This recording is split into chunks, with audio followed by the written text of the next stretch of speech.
So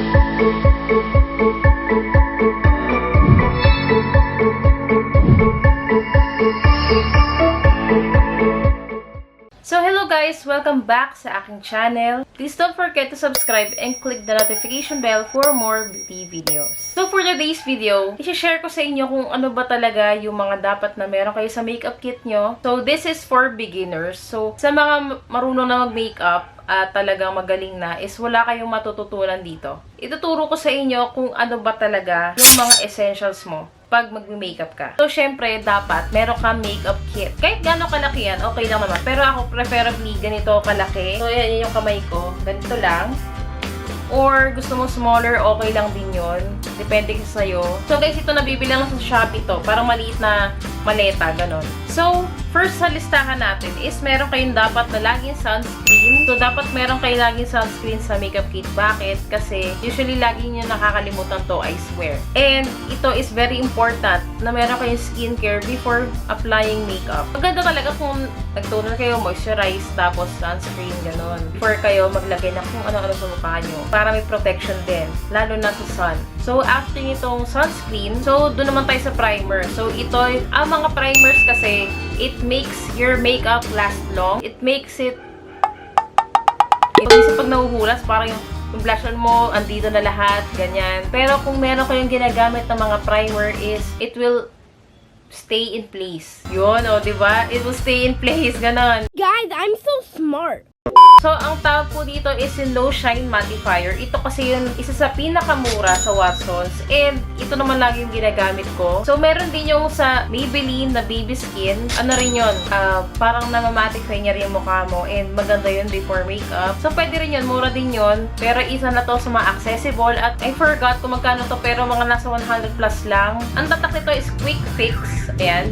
Low Shine Mattifier. So, a light moisturizer that helps hide imperfections such as fine lines and pores. So, medyo pa-pores kayo at katulad nyo ako na talagang medyo may lines-lines sa mata. Pwedeng-pwede to para talaga ma-blur out niya yung mga imperfections sa mukha nyo. So, pag nilalagay ito, is lagyan nyo lang yung mga part na talagang lalo nang andyan yung mga problems nyo. Pero wag naman buong face. Kahit hindi na masyado yung gilid-gilid. Basta yung pinakaharap is malagyan nyo lahat. Ayan. So, nag-primer na kayo. So, pwede nyo lang isunod is yung foundation. Siyempre, isasama ko to sa makeup kit nyo kahit hindi to everyday na ginagamit kasi mamaya may bigla kayong pupuntahan na special. Maganda yun, naka-ready na, diba? Meron dito, example ko sa inyo is yung L'Oreal na True Match. So, ang shade nito is N1. Nude Ivory. So, itong foundation na to is parang medyo mag-glowy siya. May glowing effect kasi para may glitter-glitter ng konti. Ang ginagawa ng foundation is pinapantay niya lahat ng nasa mukha nyo, yung kulay sa mukha nyo. Kasi ang mukha naman natin is naturally, lalo na pag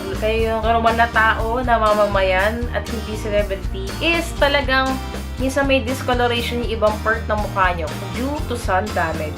And sa ibang mga ginagamit natin sa balat, medyo ginagawa yan yung blank canvas na pantay ang kulay yung sa face nyo. Mas ito yung parang ginagawang nating mask, okay? Para mas maganda yung itsura ng makeup. Marami namang murang foundation. So, i-recommend ko na lang sa inyo is yung sa Everbile na liquid foundation kasi maganda yun. At napakamura lang. Wala ako dito noon pero isa yun sa magandang gamitin. Syempre, sa Maybelline, sa L'Oreal, yun yung mga drugstore products na murang-mura lang. So, after ng foundation is yung concealer naman. So, lagi nyo tatandaan na ang concealer is right after mo mag-foundation. So, usually naman, pag magpa-foundation ka, is talaga sa mukha mo lang. Pero, wag na masyado dito sa under eye nyo kasi concealer na lalagay nyo dyan. Minsan kasi, pag masyadong makapal yung product, nagkapatong-patong na sila ng mata nyo. And kung yung mata nyo is katulad ng akin na medyo, pag makapal yung product, talaga nahalata is nagkakaroon ng maraming lines. So, ang gagawin nyo is, huwag nyo na masyadong lagyan ng foundation dito sa ilalim ng mata nyo. So, pag maglalagay na lang kayo ng concealer. Ito po yung mga concealers. Ito po yung isa sa pinakamagandang concealer na nagamit ko. Ayan, yung sa Maybelline na Age Rewind. So, iniikot siya. Tapos may sponge siya dito sa ibabaw. So, ganyan siya. Ayan. Ito naman, gamit na malapit nang maubos. So, talagang tatakpan niya yung under eye circles ko kasi talagang bonggang-bongga yung under eye circles ko. Kahit na minsan is tamang-tama lang yung tulog ko. So, ito lang yung mga concealer na ginagamit ko. Actually, 3 lang. Kailangan yung under eye concealer kasi, number 1, I know na hindi nyo lagi nakukuha yung 8 hours of sleep. Lalo na kung nagtatrabaho kayo. So, ito lang.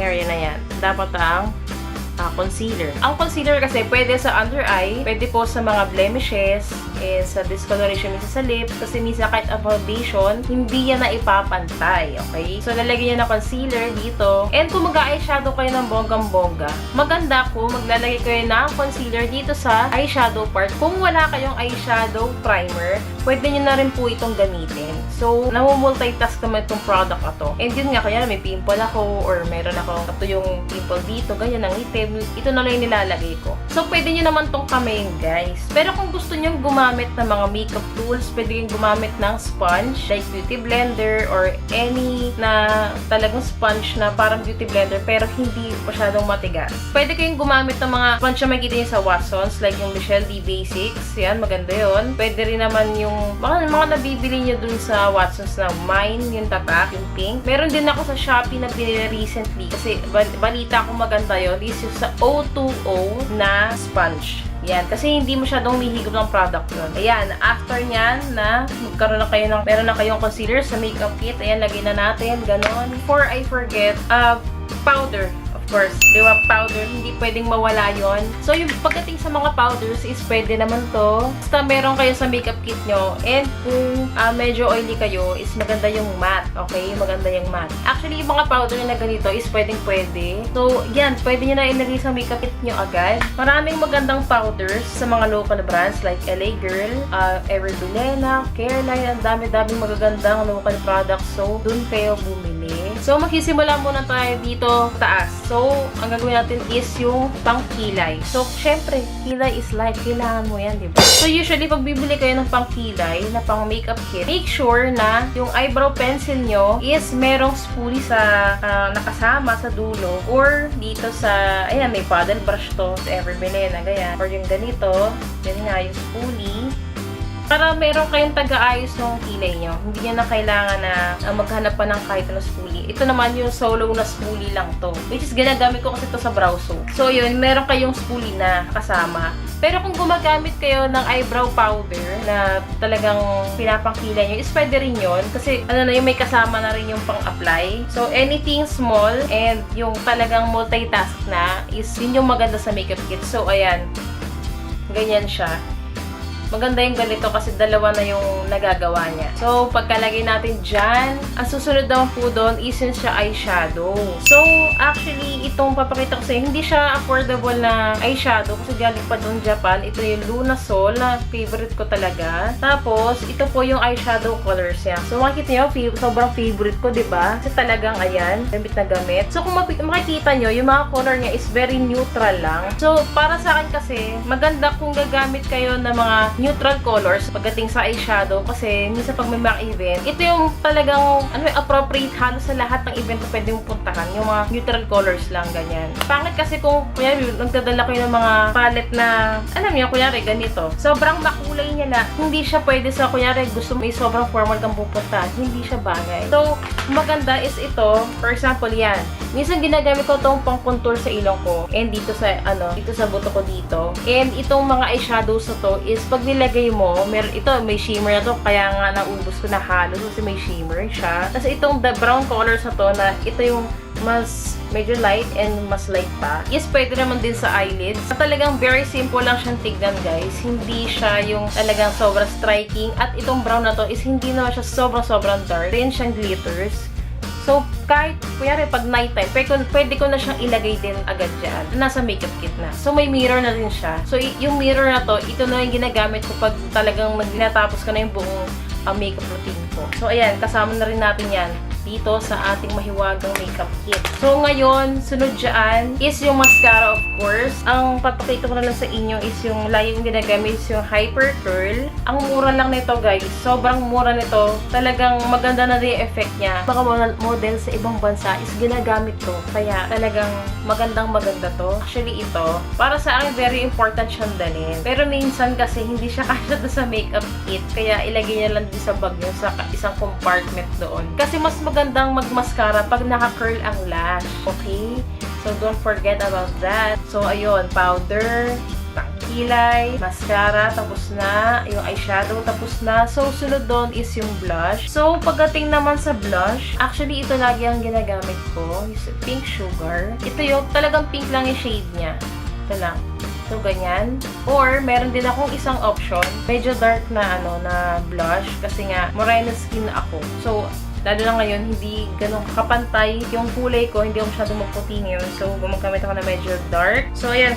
Yun nga, ginamit ko sa everyday makeup. Yung Caroline Multi-Pot, talagang ginagamit ko yan. Maraming lumalabas na multi-pot sa market, alam ko. Pero, you don't need expensive product para makuha niyo yung look. Katulad dito, pwede na. Yung Caroline Multi-Pot. So, pwede siya sa eyeshadow. Pwede siya sa blush. Pwede rin naman siya sa lips. Pero, hindi ko siya nilalagay sa lips. Sa mata at sa blush lang. So, nilalagay ko nun din siya sa kit, pandagdag. Kasi, mamaya mag-iiba yung isip ko. Gusto ko ibang kulay, ganon. So, nilalagay ko na rin siya. So, after nung blush, is pwede na kayong mamili ng lipstick nyo sa makeup kit. So, maganda, I suggest, magdala kayo ng isang dark at isang light. Bakit? Kasi, depende sa pupuntahan nyo. So, mabakitaan ko kayo ng mga pwede nyo ilagay sa makeup kit nyo. Pero, choice nyo naman nyo kung ilalagay nyo. So, usually, nilalagay ako ng maliit na lip tint. Ayan, from Body Shop. So, alam kong kilala nyo to dahil ang ganda talaga nitong formula nito. Ito, water tint siya. Ito naman po yung sa Maybelline, yung Sensational Liquid Matte. So, ayan. Maliit lang din siya. So, perfect sa makeup kit. And isang dark. So, ito yung Toast of New York. And yung pinaka-bonggang-bonggang bagay sa mga events na napakaganda na shade na to. So, yan. Medyo ang dami nung nasa makeup kit natin. Actually, pwede kayong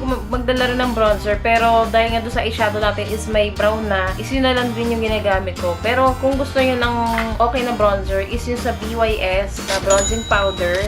Maganda tong pang contour. And meron din sila yung parang may glittery. So, yun yung bronzing powder talaga. So, it's up to you kung ano yung gusto nyo klase ng bronzing powder. So, pwede rin to kung kasya pa. Kung kasya lang. Pero kung hindi na, is kung isama, ganon. Yung makeup kit na to is pwedeng-pwede nyo nang ilarga everyday. So, depende rin dun sa job nyo. Yun lang, talagang kasyang-kasya yan dyan lahat. And, lagi sa inyo na yun kung gusto nyo dalhin lagi yung foundation and yung bronzer, ganyan. Pero kung talagang yung laging on the go kayo and gusto nyo laging talagang lahat doon na sa makeup kit nyo, ilagay na lang din yun. So, yun na nga guys, yung simpleng makeup kit natin, yun lang po. Yung mga dapat meron kayo and yung mga description ng bawat isang product. And actually, before I forget, kung gusto nyo maglagay ng maliit na eyeliner na black, is pwede na yun para pagbiglaan lang na kung gusto nyo maglagay. So, ayan, lagay na natin yan dyan.